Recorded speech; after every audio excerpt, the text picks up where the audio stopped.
یہ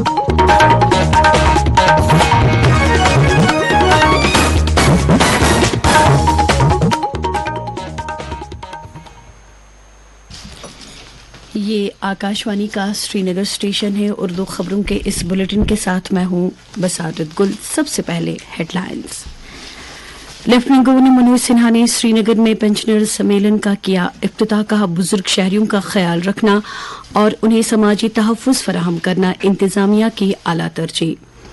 مشرقی وسط میں جاری بحران کے پس منظر میں سیکورٹی ایجنسیوں نے جموں کشمیر میں سلامتی صورتحال کا لیا جائزہ۔ ایل جی کے مشیر آر آر بٹناگر نے اعلیٰ سطحی میٹنگ میں موسم سرما کی تیاریوں کا لیا جائزہ۔ سردیوں کے ایام میں لوگوں کو بروقت راحت پہنچانے پر دیا زور۔ اور صدر جمہوریہ دروپدی مرمو کی معاشرے میں امن اور ہم آہنگی کو فروغ دینے کے لیے رواداری اور ایک دوسرے کا احترام کرنے کی تاکید۔ خبریں تفصیل کے ساتھ۔ لیفٹیننٹ گورنر منوج سنہا نے آج سری نگر میں ایک تقریب پر پینشنر سمیلن کا افتتاح کیا۔ تقریب سے خطاب کرتے ہوئے انہوں نے اس بات پر مسرت ظاہر کی کہ مضبوط سوشل سیکورٹی اسکیم کے تحت 100% کامیابی حاصل کی گئی ہے اور ستمبر کے ماہ تک مستفیدین میں پینشن واگزار کی گئی ہے۔ انہوں نے سمیلن میں شرکت کرنے والے تمام معزز شہریوں کا تہہ دل سے شکریہ ادا کرتے ہوئے کہا کہ انتظامیہ ہمیشہ اس بات کو یقینی بنائے گا کہ ایسے افراد خوشحال اور صحت مند زندگی گزاریں۔ لیفٹیننٹ گورنر نے کہا کہ یہ ہماری قدیم روایات اور سنسکار ہیں کہ ہم اپنے بزرگوں کا خیال رکھیں اور انہیں سماجی تحفظ فراہم کریں۔ انہوں نے کہا کہ جموں کشمیر انتظامیہ کی یہ اعلیٰ ترجیح ہے کہ یونیورسل کوریج فراہم ہو اور مستفیدین کے ساتھ عزت سے پیش آنے کو یقینی بنایا جائے۔ سری نگر میں فوج کی 15 کور کے ہیڈ کوارٹر پر آج سیکورٹی ایجنسیوں کے اعلیٰ حکام کی ایک میٹنگ میں جموں کشمیر میں سلامتی صورتحال کا جائزہ لیا گیا۔ یہ میٹنگ مشرقی وسط میں جاری بحران کے پس منظر میں منعقد کی گئی۔ میٹنگ کی صدارت ایل جی کے مشیر آر آر بٹناگر اور شمالی کمان کے فوجی کمانڈر لیفٹیننٹ جنرل اپیندر دویدی نے کی۔ میٹنگ میں جموں کشمیر میں موجودہ سلامتی صورتحال سے جڑے مختلف پہلوؤں پر تبادلہ خیال کیا گیا۔ میٹنگ میں مشرقی وسط میں صورتحال پر تفصیلی تبادلہ خیال کیا گیا۔ دوران میٹنگ خطے میں موسم سرما کی آمد سے جڑے سیکورٹی چیلنجوں پر بھی غور و خوض کیا گیا۔ دریاسنا اسرائیل کی جانب سے غزہ پر زبردست زمینی حملے کی خبروں کے درمیان امریکی صدر جو بائیڈن نے کہا کہ اسرائیل خود اپنے فیصلے کر سکتا ہے اور انہوں نے محتاط رہنے کی اپیل کرتے ہوئے کہا کہ امریکہ اپنے اتحادیوں کے ساتھ ہے۔ انتظامیہ کے سینئر عہدیداروں نے کہا کہ بائیڈن انتظامیہ اس بات پر فکر مند ہے کہ اسرائیل غزہ پٹی میں اپنے فوجی مقاصد حاصل نہ کر پائے اور اسرائیلی دفاعی افواج ایک کارگر منصوبے کے تحت زمینی حملہ کرنے کے لیے ابھی تیار نہیں ہے۔ امریکی وزیر دفاع لوئڈ آسٹن نے اسرائیل کے اپنے ہم منصب سے فون پر بات چیت میں اس بات پر زور دیا کہ اسرائیلی افواج غزہ پر زمینی حملے کرتے وقت کس طرح محتاط رہے کیونکہ حماس کو گھنی آبادی والے علاقوں میں سرنگوں سے فائدہ مل سکتا ہے۔ بائیڈن انتظامیہ کے عہدیداروں نے کہا کہ امریکہ نے اسرائیل کو یہ نہیں بتایا کہ اسے کیا کرنا ہے لیکن وہ زمینی حملے کی حمایت کرتا ہے۔ لیفٹیننٹ گورنر کے مشیر آر آر بٹناگر نے آج کہا کہ جموں کشمیر انتظامیہ نے اپنی مشینری اور اس سے جڑے دیگر ساز و سامان میں نمایاں اضافہ کیا ہے جس کی بدولت برف ہٹانے اور موسم سرما سے جڑے دیگر اہم چیلنجوں سے سابقہ برسوں کے مقابلے میں بہتر ڈھنگ سے نمٹنا یقینی بنے گا۔ مشیر نے ان باتوں کا اظہار آج سری نگر میں محکمہ تعمیرات عامہ National Highway Authority of India Beacon Project Sampark اور دیگر وابستہ ایجنسیوں کی موسم سرما کی تیاریوں کا ایک اعلیٰ سطح کی میٹنگ میں جائزہ لینے کے دوران کیا۔ میٹنگ میں افسروں سے خطاب کرتے ہوئے مشیر نے اہم بنیادی ڈھانچے، سڑک رابطوں اور میکینیکل نظام کو موسم سرما کے دوران انتہائی اہم قرار دیا اور کہا کہ ان کاموں سے جڑے محکموں کا سردیوں کے سیزن کے دوران شہریوں کی سہولت اور بہتری کو یقینی بنانے میں خاصا اہم رول ہے۔ سرما میں بلا خلل سڑک رابطے کو یقینی بنانے پر زور دیتے ہوئے آر آر بٹناگر نے افسروں کو ہدایت دی کہ اہم بستیوں کے ساتھ ساتھ اسپتالوں میں پہلے سے ہی برف ہٹانے والی مشینوں اور ساز و سامان کو دستیاب رکھا جانا چاہیے تاکہ اچانک برف باری کی وجہ سے کسی بھی ہنگامی صورتحال سے نمٹا جا سکے۔